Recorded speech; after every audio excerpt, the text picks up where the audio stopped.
Hello everyone. Today we'll start with one new topic that is called blood vessels. Blood vessels are tubular channels which carry nutrients to the tissue and metabolites back from the tissue into circulation. तो यहाँ पे ये बता रहा है कि जो blood vessels होते हैं वो एक तरह के ट्यूबुलर चैनल होते हैं जो कि कैरी करते हैं न्यूट्रिएंट्स को वो टिश्यू तक पहुँचाते हैं, फिर धीरे धीरे वो मेटाबोलाइज होके टिश्यू के और उनके सर्कुलेशन में एंटर करते हैं।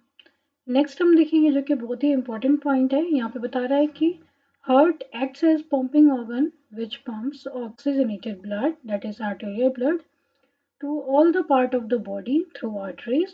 The deoxygenated blood that is venous blood is brought back to the heart by veins.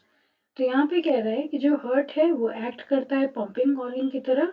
वो पंप करता है ऑक्सीजनेटेड ब्लड जो कि आर्टेरियल ब्लड होता है, और वो आर्टेरियल ब्लड जो है वो हमारे पूरे ही बॉडी पार्ट्स में जाते हैं थ्रू आर्टरीज के। वहीं पे कह रहा है कि जो डीऑक्सीजनेटेड ब्लड होते हैं जिनको कि हम वीनस ब्लड भी बोलते हैं, वो क्या होते हैं, ब्रॉड बैक हो जाते हैं हमारे हार्ट से वेन तक।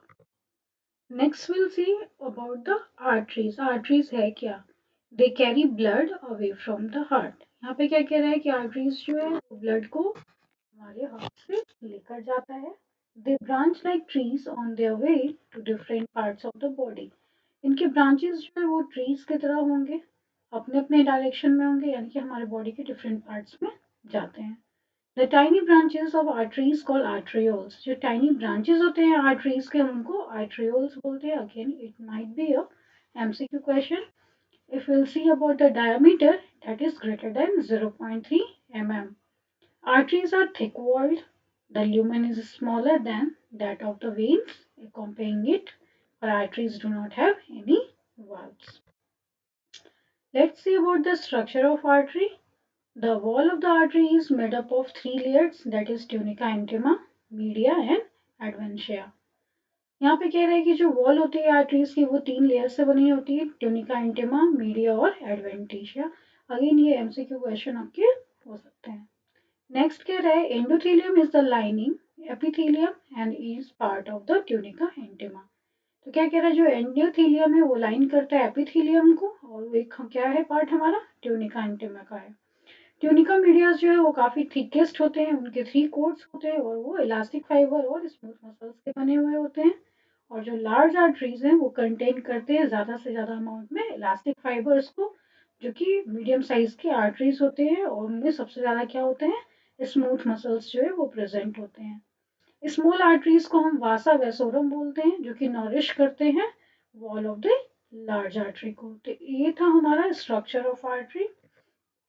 और यहाँ पे हमारे कुछ डायग्राम्स है, you can see about the blood vessels. यहाँ पे आपको कैपिलरी का ये डायग्राम है, ये है सॉरी ये आर्टरी की डायग्राम है, ये कैपिलरी की है, ये और वेन की है।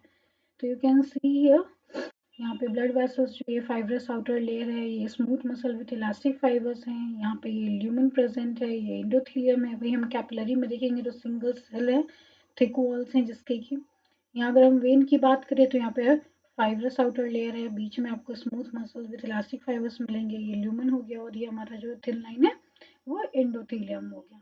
वहीं पे आप देखोगे नर्वी वैसोरम किसको हम बोल रहे हैं, वासा वैसोरम, जैसे अभी आप जिससे देखा पढ़ा आपने, ये smooth muscle tunica externa, tunica intima, tunica media और ट्यूनिका एक्सटर्ना।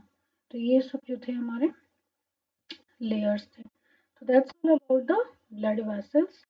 तो यहाँ आज तक हमने जो पढ़ा है वो आर्टरी और उनके स्ट्रक्चर्स के बारे में पढ़ा है। तुम कल जो है वो मैं आपको वेन्स के बारे में बताऊंगी और उनके स्ट्रक्चर्स के बारे में बताऊंगी। ये काफ़ी इंपॉर्टेंट टॉपिक है, इसलिए मैंने शॉर्ट शॉर्ट वीडियोस रेडी करे हैं। Please do watch.